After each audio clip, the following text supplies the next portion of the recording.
나는 서정임, 올해 68이다. 매일 새벽 4시면 눈이 떠진다.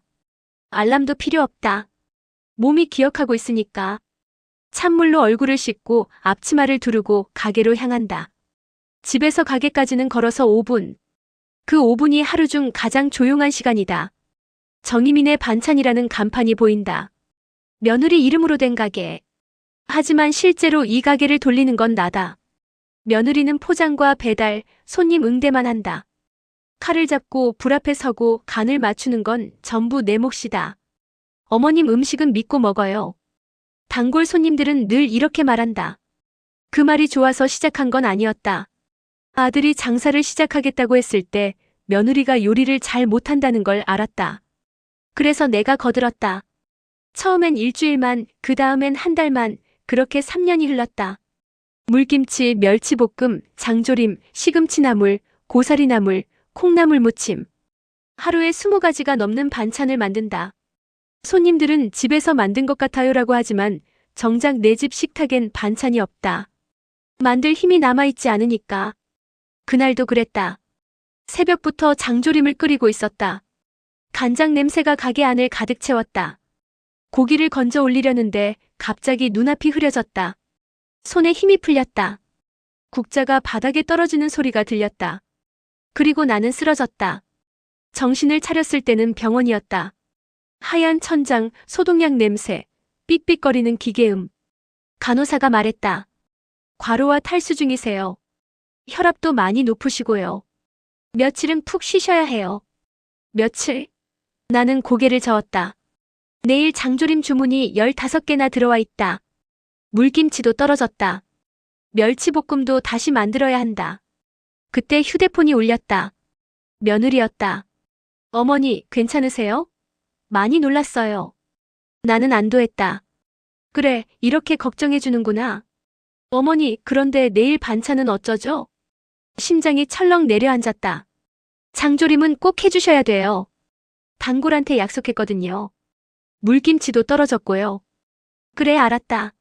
나는 그렇게 대답했다. 목소리가 떨렸지만 며느리는 눈치채지 못했다. 그럼 내일 아침까지 괜찮으시죠? 손님들이 기다리고 있어요. 전화를 끊고 나서 천장을 바라봤다. 눈물이 흘렀다. 아무도 내가 아픈지는 묻지 않았다. 많이 아프세요? 괜찮으세요? 쉬세요. 그런 말은 없었다. 오직 반찬은 언제 나와요? 뿐이었다. 다음 날 아침 나는 링거를 맞으면서도 가게 생각만 했다. 간호사가 말렸지만 소용없었다. 결국 오후에 퇴원했다. 집에 들르지도 않고 바로 가게로 갔다. 며느리가 반겼다. 어머니, 다행이다. 손님들이 어머님 반찬 언제 나오냐고 계속 전화했어요. 나는 아무 말 없이 앞치마를 두르고 주방으로 들어갔다. 그날 밤 장조림을 끓이면서 생각했다. 나는 언제부터 사람이 아니라 반찬 만드는 기계가 되었을까? 내가 쓰러졌을 때 내 가족은 나를 걱정한 게 아니라 반찬을 걱정했다. 냄비 속 간장이 부글부글 끓었다. 나는 그 소리를 들으며 처음으로 진심으로 울었다. 결국 나는 다시 쓰러졌다. 가게에서 장조림을 끓이다가 이번엔 정말로 정신을 잃었다. 구급차 사이렌 소리가 희미하게 들렸다. 며느리의 다급한 목소리도 들렸다. 하지만 이상하게 마음은 편했다. 이제 좀 쉴 수 있겠구나 싶었다. 병실에 눈을 떴을 때 옆 침대에 누군가 있었다. 호피무늬 가디건에 새빨간 립스틱을 바른 여자였다. 나이는 나보다 조금 많아 보였다. 70은 됐을까? 그런데 그 나이에 염색한 갈색 머리, 큼지막한 귀걸이, 손톱엔 선홍색 매니큐어까지. 나는 살짝 눈살을 찌푸렸다. 나이 값을 좀 하지. 저 나이에 저런 차림이라니. 깼어요? 여자가 활짝 웃으며 말을 걸었다. 목소리도 당찼다. 네네. 나는 어색하게 대답했다. 나 한명자. 71. 언니는? 서정임입니다. 68이요. 어머, 그럼 언니네. 반말 써도 돼요? 나는 당황했지만 고개를 끄덕였다. 명자 씨는 거침이 없었다. 언니 뭐하다 쓰러졌어? 나는 골프 치다가 왔거든. 열사병. 바보같이 한여름에 필드 나갔다가 뻗었지 뭐야. 골프? 나는 멍하니 그녀를 쳐다봤다. 70이 넘어서 골프를 친다고. 언니는? 저는 일하다가요. 무슨 일? 반찬 가게요. 명자 씨가 고개를 끄덕였다. 힘들지? 반찬 가게. 새벽부터 일어나야 하잖아. 내 새벽 4시요. 어휴, 미쳤네. 그럼 몇 시에 자? 11시쯤이요. 5시간? 그걸로 어떻게 버텨? 나는 대답하지 못했다. 사실 나도 모르겠다. 어떻게 버텨왔는지. 근데 그 가게, 언니 가게야? 아니요. 며느리 이름으로 되어 있어요. 그럼 며느리가 하는 거네? 아니요. 제가 다 해요. 며느리는 포장이랑 배달만. 명자 씨가 눈을 크게 떴다. 뭐? 그럼 언니가 다 하는데 가게는 며느리 이름? 네. 돈은? 며느리가 받아요. 아들한테 주는 거죠. 명자 씨가 헛웃음을 쳤다. 언니 미쳤어? 나는 깜짝 놀라 그녀를 쳐다봤다. 그게 무슨... 아니, 언니가 새벽부터 일어나서 반찬 만들고 몸 망가져서 병원까지 왔는데 돈은 며느리가 받는다고? 그럼 언니는 뭐 받아? 그냥 용돈 조금. 얼마? 한 달에 30만 원. 명자 씨가 침대에서 벌떡 일어났다. 뭐? 30? 하루에 10,000원도 안 되잖아. 언니, 그게 말이 돼? 나는 입을 다물었다. 사실 나도 생각해 본 적 있다. 너무 적은 거 아닌가? 하지만 아들 가정이 어려운데 내가 돈을 더 달라고 할 수 있나? 언니, 뭐하러 그렇게 살아? 명자 씨의 목소리가 낮아졌다. 더 이상 밝지 않았다. 응? 뭐하러 그렇게 사는데? 나는 대답할 수 없었다. 목이 메었다. 나도 그렇게 살았어. 명자 씨가 침대에 다시 누우며 천장을 바라봤다. 시어머니 모시고 애 셋 키우고 남편 버리는 술값으로 다 날아가고. 나는 식당에서 설거지하고 청소하고 파출 다녔어. 손님 집 화장실 청소하면서 울었지. 근데 그렇게 30년을 살았더니 뭐가 남았는 줄 알아? 아무것도 없더라. 돈도 없고 건강도 없고. 자식들은 엄마는 당연히 그렇게 사는 거라고 생각하고. 나는 가슴이 철렁 내려앉았다. 그래서 나 55세 집 나왔어. 네. 남편 죽고 나서 애들한테 말했지. 나 이제 내 인생 살 거야. 너네 인생은 너네가 알아서 해. 그리고 나왔어. 그래서 어떻게 되셨어요? 지금 혼자 살아. 작은 원룸에. 근데 행복해. 아침에 일어나면 커피 마시고 친구 만나고 골프도 치고. 내가 하고 싶은 거 하면서 살아. 명자 씨가 나를 돌아봤다. 언니 인생은 언니 거야. 며느리 것도 아니고 아들 것도 아니고. 그걸 왜 남 주면서 살아? 그 말에 나는 무너졌다. 눈물이 주르륵 흘러내렸다. 멈출 수가 없었다. 언니, 울지 마. 아직 안 늦었어. 언니 68이잖아.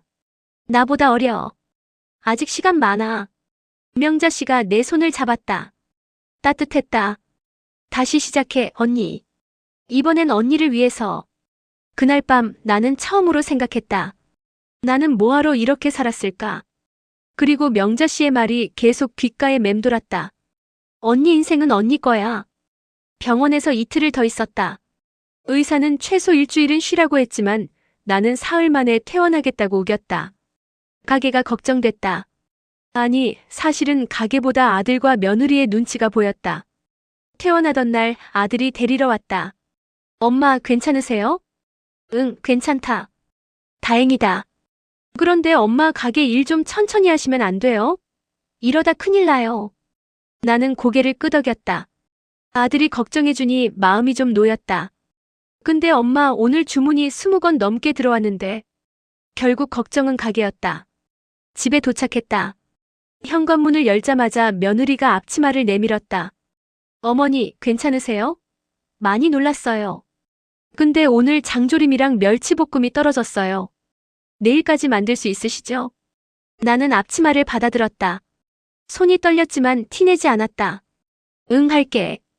감사해요, 어머니. 역시 어머니가 최고예요. 며느리는 환하게 웃으며 거실로 들어갔다. 나는 앞치마를 들고 주방으로 향했다. 그날 밤 나는 장조림을 끓이면서 명자 씨의 말을 떠올렸다. 언니, 그 가게에서 언니는 돈 얼마 받아? 한 달에 30만 원이요. 미쳤어? 나도 안다.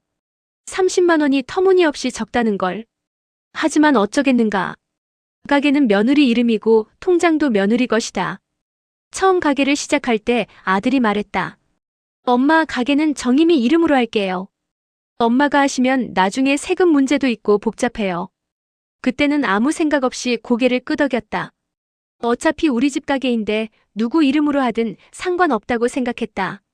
그럼 수익금은 정임이 통장으로 관리할게요. 엄마는 용돈 드릴게요. 용돈? 얼마? 30만 원 정도요. 엄마 쓰시기엔 충분하죠? 30만 원. 한 달 내내 새벽 4시에 일어나서 밤 11시까지 일하고 받는 돈이 30만 원. 하루 10,000원. 시간당으로 계산하면 500원도 안 된다. 하지만 나는 아무 말도 하지 못했다. 아들 가정이 어렵다는 걸 아니까. 며느리가 애 둘 키우느라 힘들다는 걸 아니까. 그래서 참았다. 가끔 손주들이 왔다. 할머니, 용돈 주세요. 할머니, 친구들이랑 영화 보러 가는데 돈 좀 주세요. 손주들은 거침없이 손을 내밀었다. 나는 지갑을 열었다. 30만 원 중에서 10만 원을 꺼내줬다. 할머니, 이것만요? 친구들은 다 5만 원씩 받는데. 미안하다. 할머니가 돈이 없어서. 손주는 투덜거리며 돌아갔다. 남은 20만 원으로 한 달을 살아야 했다. 병원비도 약값도 내 옷도 모두 그 돈에서 나왔다. 작년 겨울 패딩이 필요했다. 10년 전에 산 점퍼가 너덜너덜해졌다. 마트에 가서 제일 싼 패딩을 샀다. 9만 원짜리. 며느리는 그날 새 코트를 입고 나타났다. 어머니, 이거 어때요? 아울렛에서 샀어요. 15만 원밖에 안 했어요. 예쁘다. 나는 그렇게 말했다. 며느리는 거울 앞에서 이리저리 돌아보며 좋아했다. 그날 가게 매출은 150만 원이었다. 나는 새벽부터 저녁까지 일했다. 손이 부르트고 허리가 끊어질 것 같았다. 그런데 그 돈은 모두 며느리 통장으로 들어갔다. 어느 날 용기를 내서 아들에게 말했다. 아들아, 엄마 용돈 좀 더 줄 수 없니? 왜요? 30만 원도 많은데. 엄마가 병원도 가야 하고 약도 사야 하는데. 엄마, 우리도 애들 학원비에, 대출 이자에 다 쪼들려요. 조금만 참아요. 그래, 알았다. 나는 더 이상 말하지 못했다. 그날 밤 나는 통장을 꺼내봤다. 잔액은 80만 원. 10년 동안 모은 돈이 고작 80만 원이었다. 가게는 번창했다. 단골도 늘고 주문도 많아졌다. 매출은 한 달에 500만 원이 넘었다. 하지만 내 통장은 텅 비어 있었다. 며느리는 명품 가방을 샀다. 아들은 새 차를 샀다. 손주들은 비싼 학원을 다녔다. 나는 9만 원짜리 패딩을 입고 20만 원으로 한 달을 살았다. 명자 씨가 말했다. 언니, 그게 말이 돼? 나도 안다. 말이 안 된다는 걸. 하지만 나는 엄마니까. 할머니니까. 당연히 그렇게 사는 거라고 생각했다. 그런데 이제는 모르겠다. 이게 정말 당연한 건가? 아니면 내가 바보였던 건가? 태어나기 전날 밤 명자 언니가 내 침대 옆에 앉았다. 언니 결정했어? 뭐리요? 그만둘 거야 말 거야? 나는 대답하지 못했다. 명자 언니는 한숨을 쉬었다. 언니, 나 진담으로 하는 말이야. 그만둬. 그리고 떠나. 떠나요? 어디로요? 어디든. 언니가 가고 싶은데. 나는 제주도 갔었어. 한 달 동안 혼자. 바다 보면서 걷고 밥 먹고 그냥 아무것도 안 하고 쉬었어. 그게 내 인생에서 제일 행복한 시간이었어. 저는 돈도 없는걸요. 언니, 돈 하나도 없어. 숨겨둔 거 없어. 나는 잠시 망설이다가 고백했다. 남편 사망보험금이 좀 있어요. 얼마? 2천만 원이요. 그거랑 제가 10년 동안 적금 부은 게 800만 원. 그럼 2,800이네. 충분해. 그걸로 한 달만 떠나 있어봐. 아들이 뭐라고 할까요? 명자 언니가 내 손을 꽉 잡았다. 언니, 아들 눈치 보느라 인생 다 보낼 거야? 언니 인생은 언니 거야. 그 말이 가슴에 박혔다. 집으로 돌아온 날 며느리가 현관에서 나를 맞았다. 어머니, 몸은 좀 어떠세요? 응, 괜찮다. 다행이다. 근데 어머니. 며느리가 난처한 표정을 지었다. 반찬 주문이 계속 밀리고 있어요. 어머니 반찬 아니면 손님들이 안 산다고 해서요. 언제부터 다시 하실 수 있으세요? 나는 며느리를 물끄러미 쳐다봤다. 내가 쓰러졌었잖니. 그러니까요. 그래서 천천히 하셔도 돼요. 근데 내일부터는 가능하시죠? 주문이 너무 많이 밀려서. 천천히. 내일부터. 나는 아무 말도 하지 않고 방으로 들어갔다. 그날 밤 나는 책상 서랍 깊숙이 숨겨둔 통장을 꺼냈다. 남편이 죽고 받은 사망보험금 2천만 원. 며느리도 아들도 모르는 내 비상금이었다. 거기에 10년 동안 용돈 아껴서 부은 적금 800만 원. 총 2,800만 원. 나는 통장을 보며 생각했다. 이 돈이면 한 달쯤은 떠나 있을 수 있겠다. 핸드폰을 켰다. 검색창에 제주도 항공권이라고 쳤다. 손이 떨렸다. 엄마 뭐해? 아들이 갑자기 방문을 열고 들어왔다. 나는 깜짝 놀라 핸드폰을 숨겼다. 아무것도 아니다. 엄마 내일부터 가게 나가실 수 있죠? 정희미가 걱정하던데. 응. 엄마가 없으면 가게가 안 돌아가요. 손님들이 엄마 반찬만 찾으니까. 엄마가 우리 효자지 뭐. 아들은 웃으며 나갔다. 효자? 나는 씁쓸하게 웃었다. 나는 효자가 아니라 돈벌이 기계였다. 밤 11시 모두 잠들었다. 나는 조용히 핸드폰을 다시 켰다. 제주도 항공권. 일주일 후 출발. 편도. 12만 원. 마우스를 결제 버튼 위에 올렸다. 손이 떨렸다. 정말 이래도 되는 걸까? 아들은 뭐라고 할까? 며느리는 화내지 않을까? 그때 며느리 목소리가 들렸다. 오빠 어머니 진짜 문제 아니야? 병원까지 갔다 왔으면 좀 쉬어야지. 내일부터 바로 일하라고 하면 어떡해? 나는 귀를 기울였다. 며느리가 나를 걱정해주는구나. 그러게. 근데 어쩌겠어. 엄마 없으면 가게 망하는데. 에휴 그것도 그렇지. 어머니가 좀만 더 버텨주시면 좋겠는데. 버티다. 나는 그 단어에 가슴이 철렁 내려앉았다. 버티다가 아니라 쉬다가 되어야 하는 거 아닌가. 나는 더 이상 망설이지 않았다. 결제 버튼을 눌렀다. 항공권 예매가 완료되었습니다. 화면에 문자가 떴다. 나는 핸드폰을 가슴에 안았다. 심장이 두근거렸다. 무서웠다. 하지만 동시에 이상한 해방감이 느껴졌다. 일주일 후면 나는 이 집을 떠난다. 제주도로. 아무도 나를 부르지 않는 곳으로. 반찬 만들 필요 없는 곳으로. 다음 날 아침 나는 평소처럼 새벽 4시에 일어났다. 가게로 가서 반찬을 만들었다. 장조림, 멸치볶음, 물김치. 하지만 마음속으론 날짜를 세고 있었다. 일주일. 딱 일주일만 더. 그 후엔 내 인생이 시작된다. 며느리가 물었다. 어머니 요즘 표정이 밝으신데 무슨 좋은 일 있으세요? 나는 웃으며 대답했다. 응, 좋은 일 생길 것 같아. 정말로. 출발 전날 밤 나는 편지를 썼다. 아들아, 며느리야. 나 좀 쉬러 간다. 한 달쯤. 걱정하지 마라. 짧은 편지였다. 더 길게 쓰고 싶었지만 손이 떨려서 그만뒀다. 편지를 식탁 위에 놓고 가방을 챙겼다. 옷 몇 벌, 세면도구, 그리고 통장. 새벽 5시 나는 집을 나섰다. 현관문을 닫으면서 뒤를 돌아봤다. 30년을 산 집이었다. 아들을 키운 집. 며느리를 맞이한 집. 손주들이 뛰어놀던 집. 하지만 한 번도 내 집 같지 않았다. 공항까지는 택시를 탔다. 기사님이 물었다. 여행 가세요? 네. 혼자요? 네, 혼자요. 대단하시네요. 요즘 어르신들 혼자 여행 많이 다니시던데 멋지십니다. 나는 창밖을 보며 작게 웃었다. 멋진 게 아니라 도망치는 거였다. 하지만 기분은 나쁘지 않았다. 비행기를 타는 건 15년 만이었다. 남편이 살아있을 때 한 번 탔었다. 그때도 제주도였다. 남편은 비행기에서 내내 졸았고 나는 창밖을 보며 구름을 세웠다. 이번엔 달랐다. 옆자리는 비어 있었고 나는 혼자였다. 하지만 외롭지 않았다. 제주공항에 도착했다. 공기가 달랐다. 바다 냄새가 났다. 미리 알아둔 원룸으로 향했다. 제주시 한복판 작은 건물 2층. 월 50만 원짜리 원룸이었다. 어머니, 딱 한 달만 계실 거죠? 네. 그럼 보증금 없이 월세만 50 주시면 돼요. 깨끗하게 쓰시고 가세요. 집주인은 젊은 여자였다. 친절했다. 방은 작았다.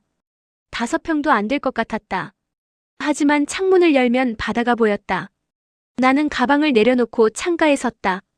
파란 바다, 하얀 구름, 갈매기 소리, 눈물이 났다. 이렇게 조용한 곳이 있었구나. 아무도 나를 부르지 않는 곳. 어머니, 반찬 언제 나와요? 할머니, 용돈 주세요. 엄마, 가게 좀 나가주세요. 그런 소리가 하나도 들리지 않는 곳. 짐을 풀고 밖으로 나갔다. 근처에 재래시장이 있었다.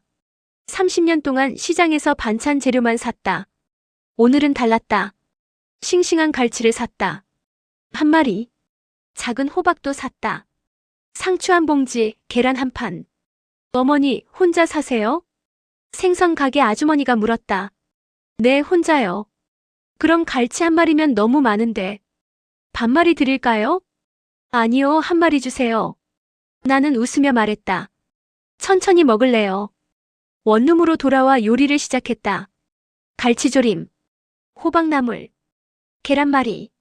하지만 이번엔 달랐다. 주문서를 보며 만드는 게 아니었다. 타이머를 맞춰놓고 서두르는 게 아니었다. 그냥 내가 먹고 싶은 걸 만들었다.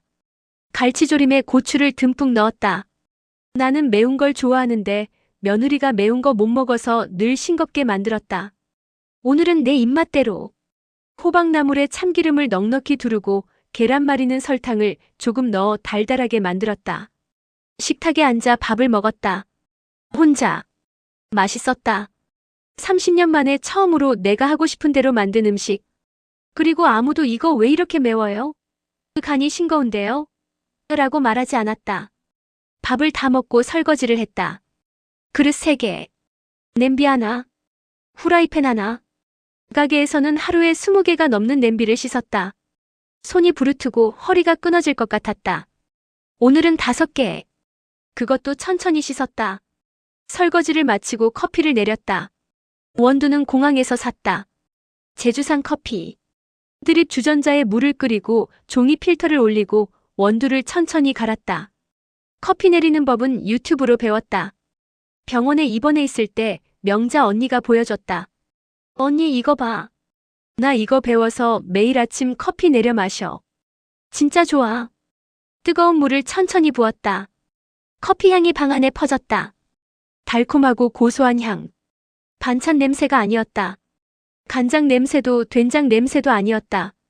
그냥 커피향. 나를 위한 커피향. 커피를 들고 창가에 앉았다. 바다가 보였다. 해가 지고 있었다. 하늘이 주황빛으로 물들었다. 나는 커피를 한 모금 마셨다. 따뜻했다. 그리고 눈물이 났다. 행복해서 우는 건지 슬퍼서 우는 건지 모르겠었다. 아마 둘 다였을 것이다. 30년 만에 처음으로 나를 위해 뭔가를 했다. 커피 한 잔.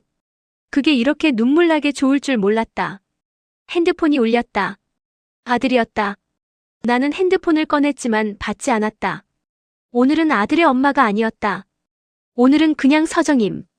68살 처음으로 나를 위해 사는 서정임이었다. 제주에 온 지 일주일이 지났다. 매일 아침 7시에 일어났다. 새벽 4시가 아니라 7시. 알람도 필요 없었다. 몸이 편하니까 자연스럽게 눈이 떠졌다. 창문을 열고 바다를 봤다. 아침 바다는 조용했다. 파도 소리만 들렸다. 커피를 내려 마시고 천천히 아침을 먹었다. 토스트 한 장, 계란 프라이 하나.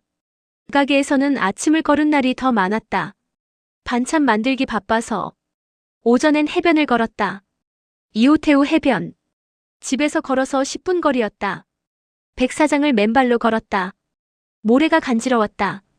파도가 발을 적셨다. 차가웠지만 기분이 좋았다. 오후엔 카페에 앉아 책을 읽었다. 도서관에서 빌린 소설. 30년 만에 처음 읽는 소설이었다. 저녁엔 집에서 요리를 했다. 내가 먹고 싶은 것만. 고등어 조림, 된장찌개, 김치찌개. 가게에서 만들 땐 힘들었는데 나를 위해 만드니 즐거웠다. 그렇게 일주일이 흘렀다. 핸드폰엔 부재중 전화가 30통 넘게 찍혀 있었다. 아들, 며느리, 손주들. 나는 한 통도 받지 않았다. 문자도 왔다. 엄마 어디 계세요? 엄마 전화 좀 받으세요. 어머니 걱정돼요. 연락 주세요. 하지만 나는 답장하지 않았다.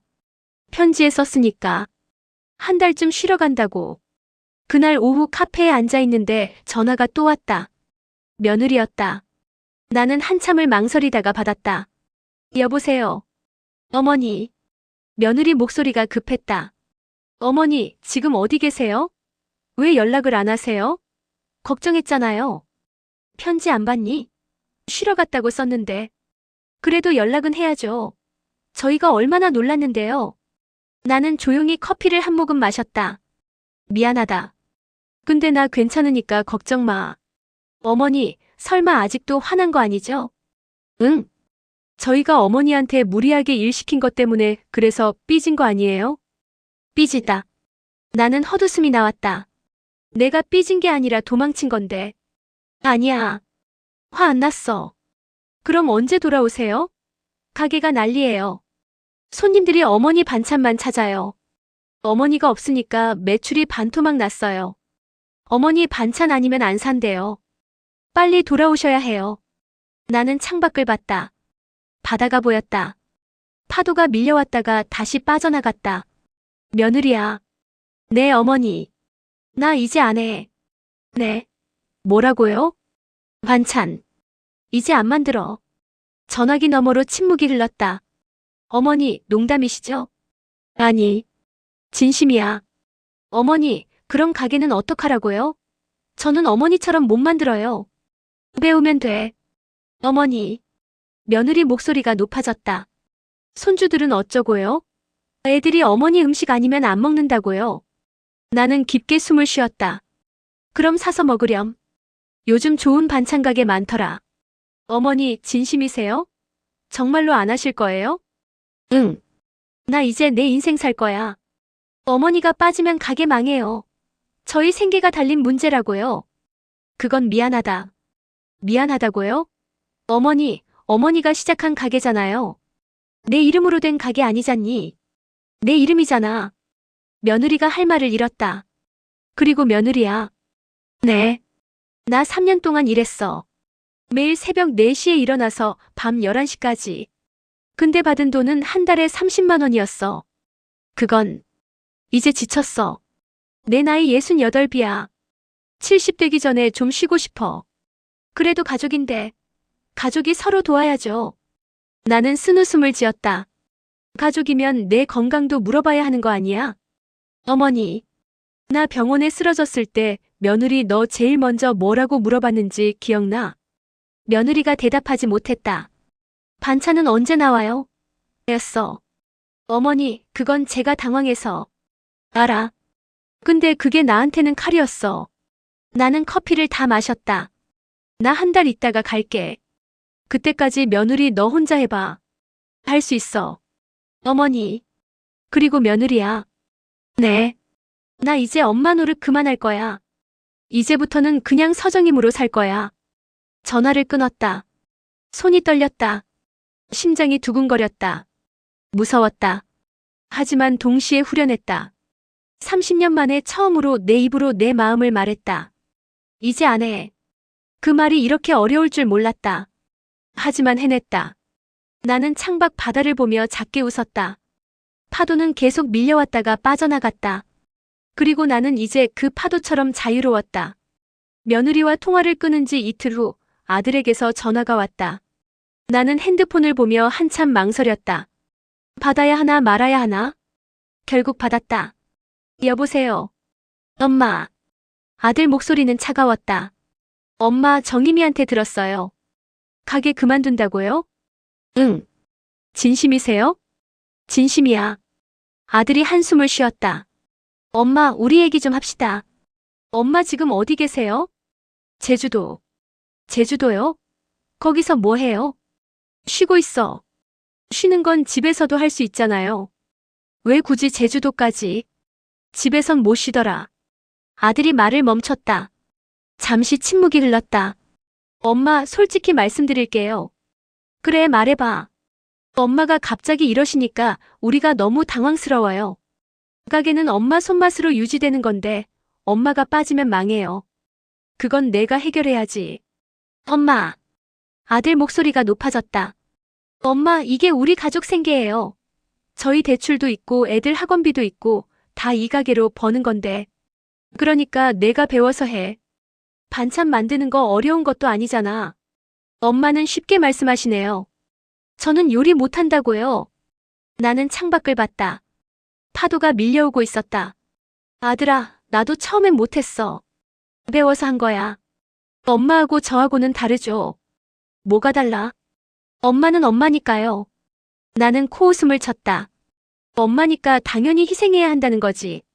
그런 뜻이 아니라. 아들아. 나는 조용히 말했다. 나 68이야. 70까지 2년밖에 안 남았어. 나도 좀 쉬고 싶어. 그럼 저희는요? 저희는 어떡하라고요? 너희가 알아서 해. 엄마. 아들이 소리쳤다. 엄마, 이건 너무하시는 거 아니에요? 가족인데. 가족이면 내 건강도 챙겨줘야 하는 거 아니야? 엄마 건강 챙기고 있잖아요. 언제? 그러니까 병원비 드렸잖아요. 나는 어이가 없었다. 아들아, 병원비는 내 돈으로 냈어. 너희가 준 적 없어. 그리고 나 쓰러졌을 때 너 제일 먼저 뭐라고 물어봤는지 기억나? 아들이 대답하지 못했다. 엄마, 내일 가게 나가실 수 있죠? 였어. 엄마, 그건 제가. 알아. 가게가 걱정돼서 그랬겠지. 근데 아들아, 나도 사람이야. 나도 아픈데 누군가 걱정해줬으면 좋겠어. 전화기 너머로 아들이 한숨 쉬는 소리가 들렸다. 엄마, 그럼 진짜 안 돌아오실 거예요? 한 달 후에 갈게. 그때도 가게 안 하실 거고요? 응. 또 침묵이 흘렀다. 그리고 아들이 말했다. 엄마, 그럼 엄마 손주들 얼굴 다시는 못 볼 줄 아세요? 나는 심장이 철렁 내려앉았다. 뭐라고? 준서랑 지우요. 엄마가 우리 도와주지 않으면 저희도 엄마 안 만나드릴 거예요. 협박이었다. 손주들을 미끼로 나를 협박하고 있었다. 나는 눈을 감았다. 준서, 지우. 13살, 11살. 내가 그렇게 예뻐하던 손주들. 애들이 엄마 보고 싶어 해요. 근데 엄마가 이러시면. 아들아. 나는 목소리를 가다듬었다. 손주들을 미끼로 쓰지 마. 미끼요? 엄마, 이건 사실이에요. 엄마가 우리한테 이러시면 저희도 어쩔 수 없어요. 그래. 나는 담담하게 말했다. 그럼 못 보는 거지, 뭐. 엄마. 아들아, 준서랑 지우는 할머니 반찬 없어도 잘 클 거야.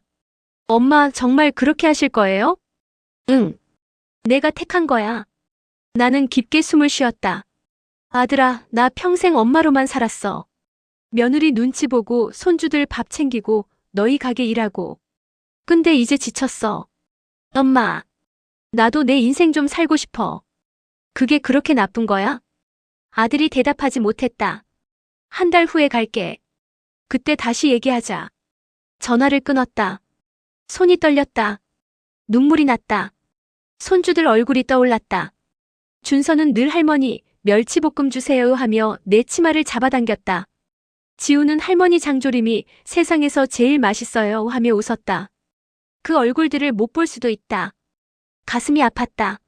하지만 나는 알았다. 이건 협박이라는 걸. 그리고 협박에 굴복하면 나는 평생 이렇게 살아야 한다는 걸. 나는 눈물을 닦고 일어났다. 해변으로 나갔다. 파도가 거세게 밀려왔다. 나는 파도를 보며 소리쳤다. 나도 살고 싶어. 바람이 내 목소리를 날려보냈다. 그리고 그 순간 내 어깨가 처음으로 가벼워졌다. 무거운 짐을 내려놓은 것 같았다. 30년 동안 짊어진 엄마라는 짐, 할머니라는 짐, 며느리 시어머니라는 짐, 다 내려놓았다. 이제는 그냥 서정임이었다. 1년 후, 제주시 구자읍 작은 골목 안쪽에 내 공방이 있다. 정임의 작업실이라는 소박한 간판. 문을 열면 자연염색한 스카프들이 줄에 걸려 있고 한쪽 벽면엔 도자기들이 가지런히 놓여 있다. 나는 지금 앞치마를 두르고 물레 앞에 앉아 있다. 하지만 반찬을 만드는 게 아니다. 흙으로 그릇을 빚고 있다. 어머님, 이 스카프 얼마예요? 손님이 들어온다. 젊은 여자다. 쪽빛으로 염색한 스카프를 만지고 있다. 3만 원이에요. 와, 예쁘다. 이거 직접 만드신 거예요? 네. 천연 염색이에요. 쪽으로 물들였어요. 대단하시다. 하나 살게요. 손님은 기분 좋게 돈을 냈다. 나는 스카프를 고운 한지에 정성스럽게 싸줬다. 감사합니다. 또 오세요. 손님이 나가고 나는 다시 물레 앞에 앉았다. 1년 전 제주도에 왔을 때만 해도 이렇게 될 줄 몰랐다. 처음 한 달은 그냥 쉬었다. 바다를 보고 산책을 하고 책을 읽었다. 아무것도 하지 않았다. 그런데 한 달이 지나니 심심했다. 뭔가 하고 싶었다. 하지만 반찬은 아니었다. 그래서 문화센터에 등록했다. 자연염색 수업. 처음엔 그냥 취미로 시작했다. 염색은 재미있었다. 양파 껍질로 노란색을, 쪽으로 파란색을, 치자로 주황색을 만들었다. 천이 물드는 걸 보는 게 신기했다. 내 손으로 만든 색깔. 반찬은 늘 똑같은 레시피였다. 장조림은 늘 같은 맛이어야 했고 멸치볶음도 늘 같은 간이어야 했다. 하지만 염색은 달랐다. 같은 재료를 써도 매번 다른 색이 나왔다. 그게 좋았다. 석 달 후엔 도자기 수업도 들었다. 흙을 만지는 게 좋았다. 흙은 부드럽고 차가웠다. 내 손 모양대로 변했다. 접시를 빚고 찻잔을 빚고 화병을 빚었다.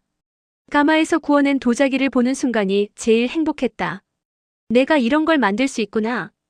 6개월 후 나는 작은 공방을 열었다. 월세 50만 원짜리 가게. 스카프와 도자기를 팔았다. 처음엔 손님이 거의 없었다. 하루에 하나도 안 팔릴 때도 있었다. 하지만 괜찮았다.